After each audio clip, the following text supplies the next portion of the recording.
Can Georgia finish this season out undefeated against Georgia Tech? That doesn't happen all the time. It's not my question. It's not my question. It's Ben Watson's question. Well, I think what Ben was saying there was you don't get a lot of undefeated seasons. And we've seen now Georgia, this would be 36 straight regular – well, it'd be more than that actually, 36 straight regular season wins from 21, 22, 23. Yeah, he's not talking about can they beat Tech. They'll beat Tech. I think it would be – I'd be floored if they don't beat Tech. It would be one of the most shocking results I've ever seen in sports. But, well, I mean, Yeah. Let's be honest. Yeah. But I think it wouldn't be the one that you'd pick during this run. No, I mean, for that to happen. Wouldn't you say they're more likely to lose to Kentucky? Yeah. South I think Carolina? they're more likely to lose to any of the SEC teams than Georgia Tech. Not Vanderbilt, right? It's about even. It is about even, yeah. Vanderbilt played hard this year. You could get something approaching that as a result on Friday. 37-20?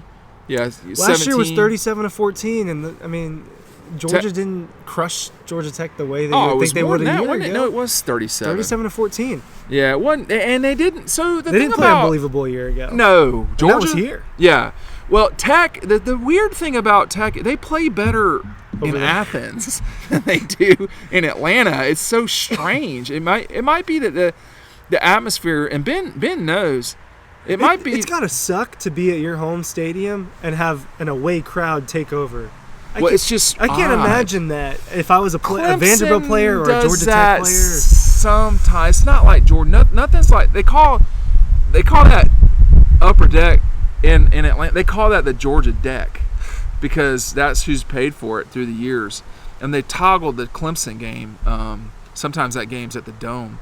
So I think. Last year, that game was like 50-50 or something like that at the Dome. It's never 50-50 anymore with Georgia and Tech. I don't know when that changed for good, probably 13-ish or 11. When Tech doesn't feel like they're in a good position to beat Georgia, they do not show up to these games.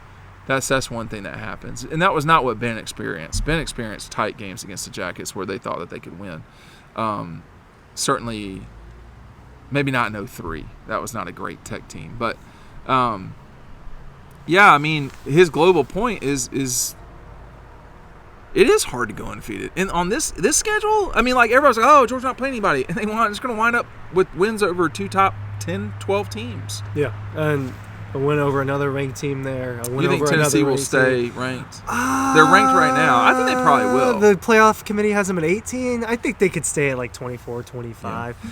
The other thing about it is are we really going to put Liberty in front of Tennessee? Is that what we're doing now? It's just not the truth. It's just not the truth. At the end of the day, these rankings are not the truth, usually. Yeah, usually not. I think a lot of us realize that. The other thing that Ben Watson didn't add to this question was not only doing it twice in a row. You're talking about undefeated seasons? Yeah. This would be 3. We're talking about regular. Yeah, it would be 3 in a row. How many times has that happened?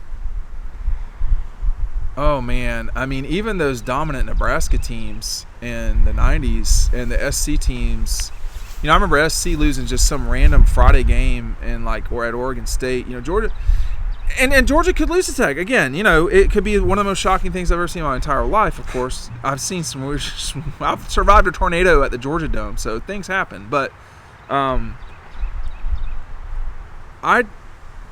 it is one of the most impressive feats in sport to not lose, because you can get in your own way sometimes. I mean, how close were they to losing this season? Auburn was the closest they were to losing, and they weren't bailing themselves out with like a minute to go, flying down the field. There was I can't remember when that drive started. I can't remember what the clock was when the game-winning drive started, but they scored with about 3.5 minutes left. Yeah, and they weren't down. It was tied. So it wasn't this come from behind.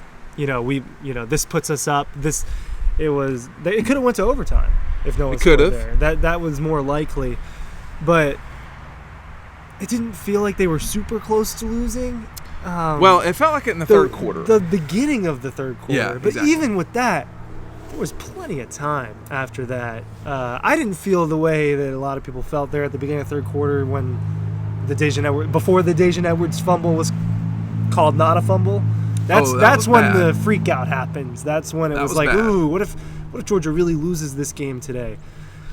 And they just weren't playing well at the time compared to what they're playing like right now. They were not playing. They were not playing the same way. And, you know, like, I guess the thing about, like, this week with the Jackets, you're like, well, you know, could they go there and lay an egg? I'm like, well, I mean, they could go lay an egg. I don't know that it makes a difference in terms of the result of the game. Yeah. That's the challenging thing for Tech. I mean, let's rewind back to, were you surprised with how Georgia played in September? Was that really surprising? I mean, I don't.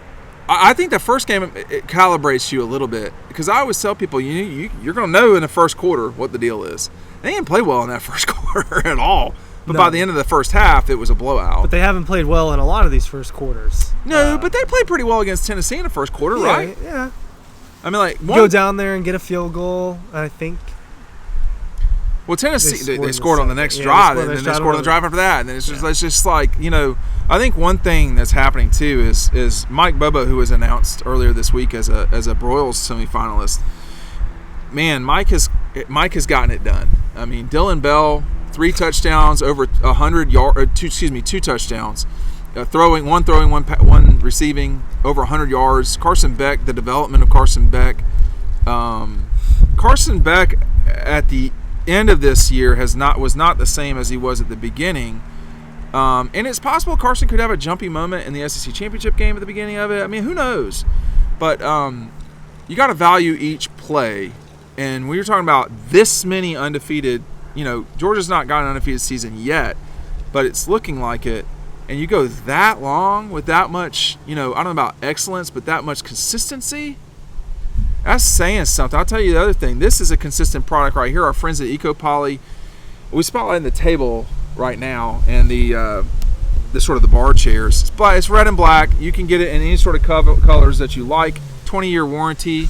Very good quality. It rained on it earlier today. We have to, you know, can't tell. I couldn't tell. It doesn't absorb rain, but it does deal with rain. It's a 20-year warranty, made in the heart of Georgia. Make sure you're checking it out. The link is down below. Completely manufactured in the United States, not just the U.S., but in Eastman. So I think it's a great product, and you should consider it for anybody that is on your Christmas list. You can get it in colors other than red and black, but we are showcasing the red and black for everybody here. And we'll see a lot of red and black Saturday night. They should close this out, though, right? I mean, are you going to take them against the line? I don't think I'm going to. What is the line? 23.5. I'll take. I would, at this point in time, I'd take Georgia. I think that might be the safer play. Yeah. You know, because 23.5.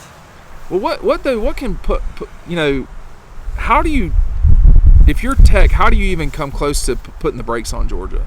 Where is Haynes King in this? Not good. Yeah, exactly. Yeah, he's not good. Is he? I mean, he's not a good player. You know, Tech might be in the right direction, but against this Georgia team, they haven't faced a team like this. Oh no, that's the other problem. They haven't faced a defense like this. Haven't faced an offense like this. It's going to be challenging. I feel like I've watched Tech enough this year. It's not the same. It's a different product every time I've watched them, and that's kind of the thing with Tech. They are very up and down. But it is better, and it's because they have better players, and the transfer portal is where they got a lot of those. So guys. To review, some of their best results are losses. 5-point loss at the Dome when we went to go see Marist play to Louisville, a team that very well could win the league. That was a dramatic one. Yeah. Lose to the Rebels by 15 on the road. Hung with them for a while. No question. Ole Miss hung with Georgia for about 10 minutes of the game. Then they went up to Wake and won by 14, and then turned around a week later and got beat by double digits by Bowling Green at home. That was bizarre. One of the most bizarre plays ever against Miami. A strange game. And then follow that up 2 weeks later at home with a 15-point loss to Boston College, who is not good. And then they turn around 7 days after that and beat Carolina in a game that Carolina just figured out how to lose. But Tech, you know, you get credit for beating North Carolina and Miami.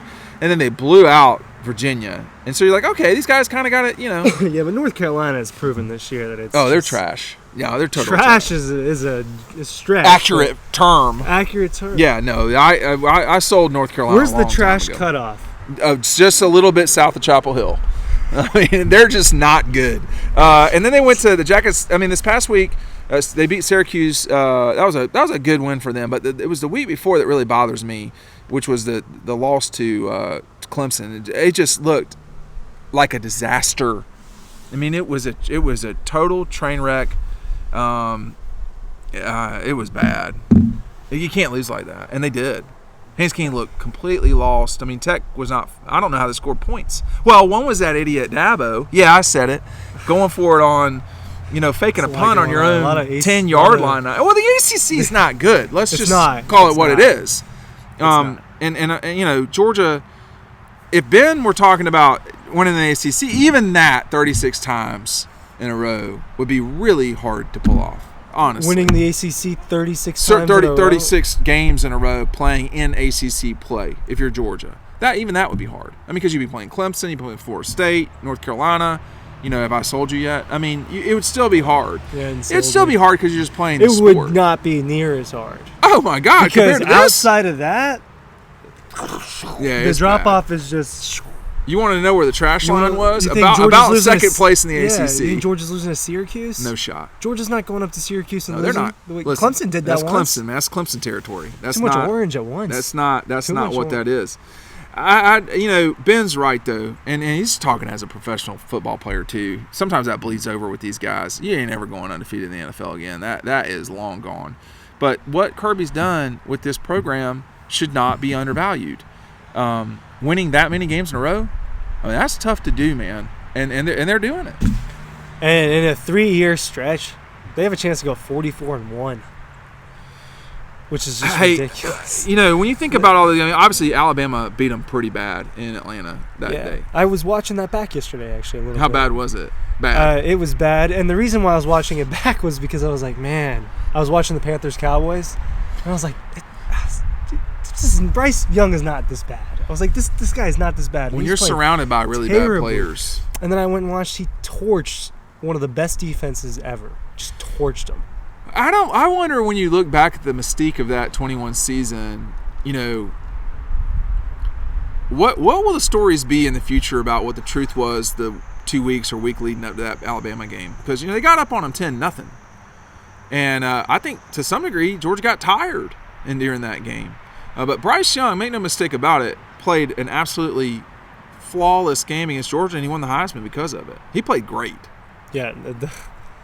He played great. He was running it. He was not running the second time. He had 4 touchdowns. He had that. No, he wasn't. They adjusted. They adjusted big time, and the result was much, much different because – and he – I mean, he really put a number on that defense. I think it will always be kind of forgotten because of what ended up happening a month later. But that's outside of those 2 games, no one's torched the Georgia defense. Outside of that and C.J. Stroud, the Peach Bowl. They had the Clemson game, the Alabama game, the Ohio State game, the Missouri game, maybe twice, but I would just say one, the one in Columbia. Mm-hmm. Can you remember any other game? So I was thinking about this yesterday. I was actually thinking about, in a couple of years, am I going to remember Week 4 against Ball State or whatever, And the answer is probably no, for the most part. Which games really stick out in that? Outside of those, for what they meant, none of them in the last 3 years. I mean, they have just 21, not in a negative way, at least where it was a fight. For any reason, they destroyed some teams, and those will be memorable.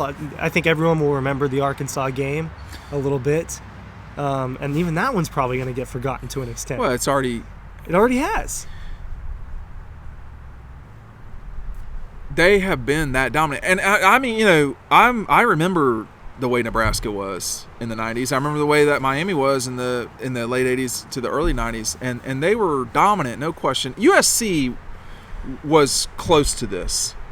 But this really is in the 2005 6-7 run. Well, no, it was 3-4-5. 3-4-5. But they didn't play LSU in 3, and But I gotta say, Nebraska, they had trouble sometimes. Georgia it's just not been a lot of trouble, and I think that's the thing about it.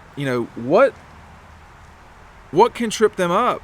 Everybody, I think to some degree, I was like, well, they just kind of can't lose. There are teams that can beat them, but man, it's increasingly looking harder and harder to do. Yeah, it's going to take a really, really good football, unless Georgia just has one of those days where you better have a really good quarterback. A disaster type of Who's game. the best quarterback left out there? For Georgia to play? Well, we won't know with the postseason out. Bo Nix, probably, right? Is that the answer? I think it might be. You think the answer is Bo Nix? Well, when I looked at his numbers, I was... Yeah. I mean, Heisman. Probably. Yeah, and I have a lot of opinions about the Heisman Trophy with the kid from Florida State getting knocked. I mean, and you're not going to play LSU. You know, the quarterback at Michigan has been really not as good as you. I think Milroe will pose his problems. Milroe will pose his problems, and I think maybe more so than I thought. It's going to be hard to contain that guy. Mm-hmm. Here's the thing about Milroe.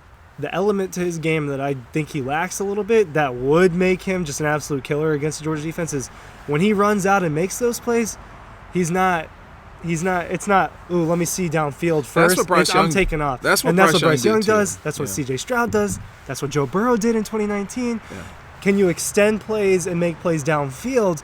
That kills a Georgia defense a lot because think about 2 or 3 of those Ohio State touchdowns. It was, okay, an extended play. Yes. Is Malachi Starks going to stick on Marvin Harrison Jr. for 10 seconds? No. You know what I mean? No, because he's Marvin Harrison Jr. Well, because he's a wide receiver. And he's yeah, exactly. You know. But is Milroe going to do that? I don't know. It's going to be hard. It's going to be hard for him. Would Bo Nix do that? I think a little bit. He could. Is Michael Penix Jr.? They could play Washington. Washington would have a harder time. They would have a harder time. But They do have the guys. They do have offense. Those guys. Yeah, on offense. On offense, for sure. Thanks for watching.